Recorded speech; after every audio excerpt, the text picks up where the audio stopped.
Rocker Pat here. All right, guys. Working on our 1947 Chevrolet pickup truck over here. Finally, it's Monday. Waiting on a go pick up a Suburban from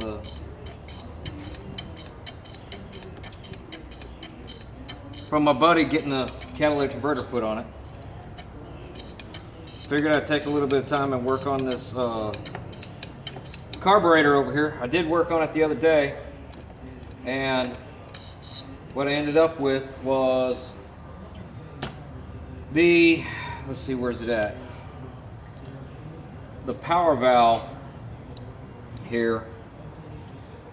There's a ball inside of it with a spring inside this right here. And long story short, somebody had the wrong one in there. I had to wait to get another donor carburetor so I could get that little screw right there with the right size ball bearing in it. It was stuck inside of it. It was a long story. Hell, I even drilled one of them out. I don't know if we're going to be able to see that, but anyway, there's a little bitty one I had to drill out. I got it out, and then I put the wrong size one in it, and it got stuck again, and it got screwed up, and I had to wait. But I got the carburetor all cleaned up, and I put some paint on it, and I'm going to be honest with you, I'm not exactly sure I like this paint. I'm not exactly sure that it's even going to hold up with potential with gasoline. I should have ordered that gold bronze looking stuff from Eastwood, and I might still do that and take this back apart, but right now I'd like to get this truck up and running, and then we'll worry about making it look right. I don't know if it gets oil or gasoline on it, it might run all the paint off. I don't know, but I painted it up so it looks nice because it didn't look good any other way. Got the bottom already on it, painted up, looking good. I don't know if you can see that.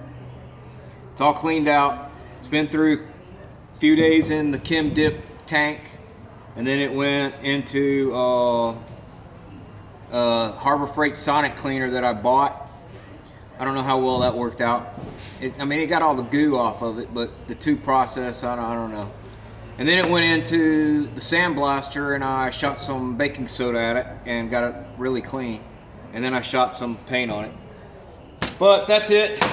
Now I'm just going to sit here and I'm going to put this thing together and do what I got to do to get it on there. And hopefully by the end of the day I'll have this carburetor put together. Well, it shouldn't take that long. It really doesn't take that long to get some of this stuff done. I'm just lazy. That's all it is. So the power valve goes in here and it's got a little spring up underneath it, and that's what pushes up and down. And then, where's my block? Then what happens here is the main jet, I'm assuming, is going to be pulling on this tube right here with the main jet going in right there to the side, the slotted one. And then next to it is that ball bearing little, let me get it off. The ball bearing little power valve.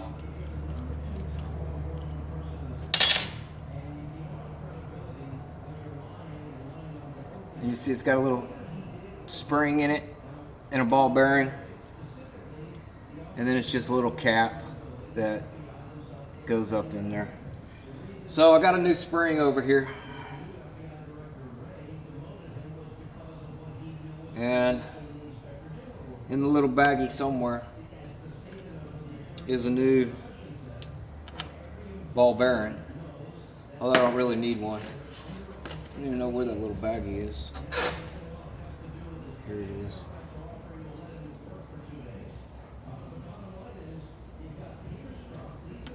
So it goes in there in the bottom and it seals up the little hole.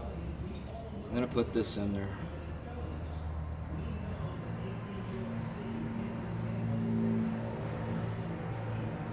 I like that spring.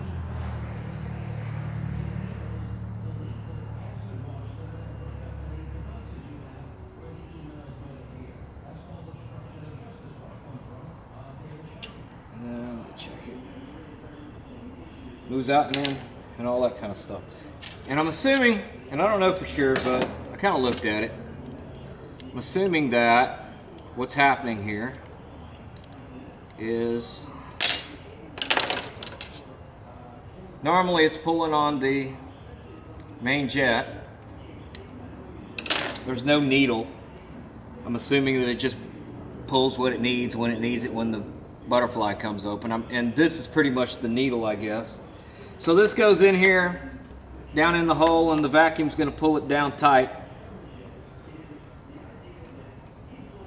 It's got a spring in it, and that spring, normally the vacuum's going to have it down when you got at idle, and then I guess as you give it gas and the vacuum drops, this is going to pull up, and let me get it on there.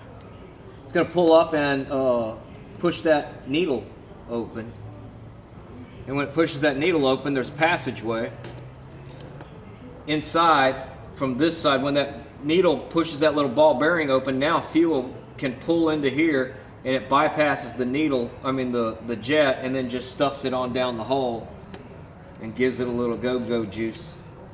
And the more go-go juice you got in that little old thing, the better it's going to be. So I'm assuming that's how that works. Don't hold me on it. If I'm wrong, I'm wrong. I don't care. I'm just wrong. All right, there we go there.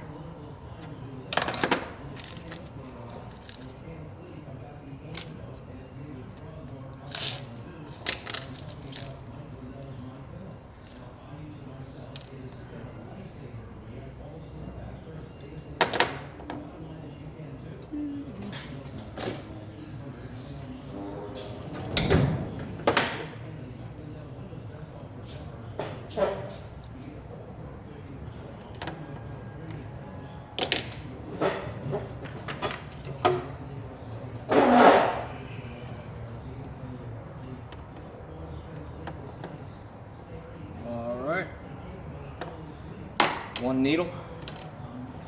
You got to put the gasket on before you put that tower deal, because there's a gasket part that goes up underneath it. So had to make sure I did that. Now we got our floats. We can get that in there once I get the needle in place.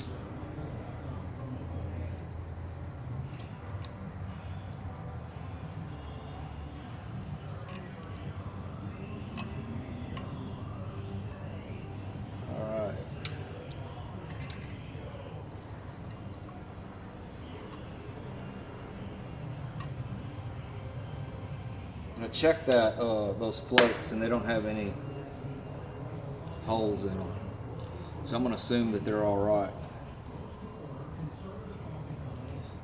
Well, there ain't a whole lot left. I think that's going on about it. Need to figure out how to go about doing the float adjustment. Over here, I got the accelerator pump in. Need to get this little bracket linkage hooked up. It's a new accelerator pump, came with the kit. I didn't have the right kit. I ordered it. It's supposed to be for this Rochester carburetor. It came in from the pick 'em up truck, nickel and dime you place. Just like my hoses came in wrong, my carburetor kit came in wrong. And I'm happy to say I finally found a lower hose that fit, so I got that on there. I got the valves adjusted, and I'm pretty much waiting on to get some exhaust on it so that I'm not blasting fire at my freshly painted engine block. Well, that sounds like it's pumping something. Squish, squish, squish, squish, squish. All right, cool. All right, badass. 230, 230, 250 Chevelle, 230, 235, float level 1 and 9/30 seconds. Now, what's the magic bean on? Is it upside down? And where?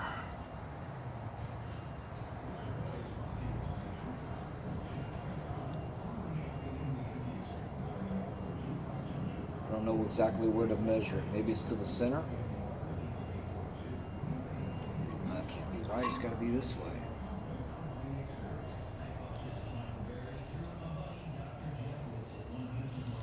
It says 1 and 9/32, and I have what looks like 1 and 11 at the top of the. It'd probably go down just a hair bit more. At the top of that float. I'm not exactly sure if that's where I'm supposed to be measuring it. Let me look in the deal and see if it says anything.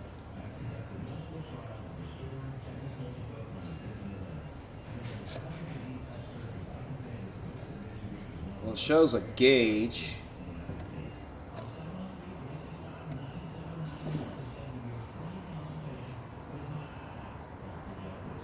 Well, it says hanging down from. Let's see. Can you see that? See where it says hanging down? I don't know if it's gonna get. Anyway, it's not gonna. Anyway, let me hurry up. I'm about to have to cut this video off. I'm looking at 11 minutes already. And yeah. So that's pretty much it. Let's see. It says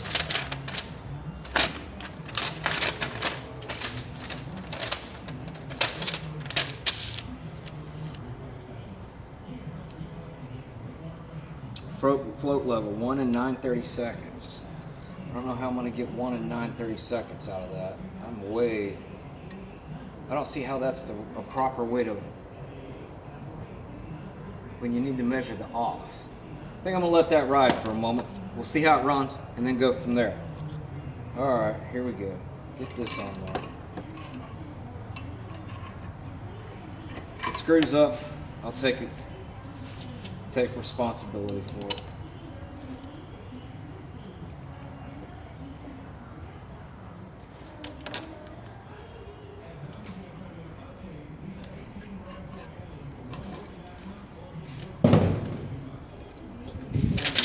Whoops, there goes the wind. All right.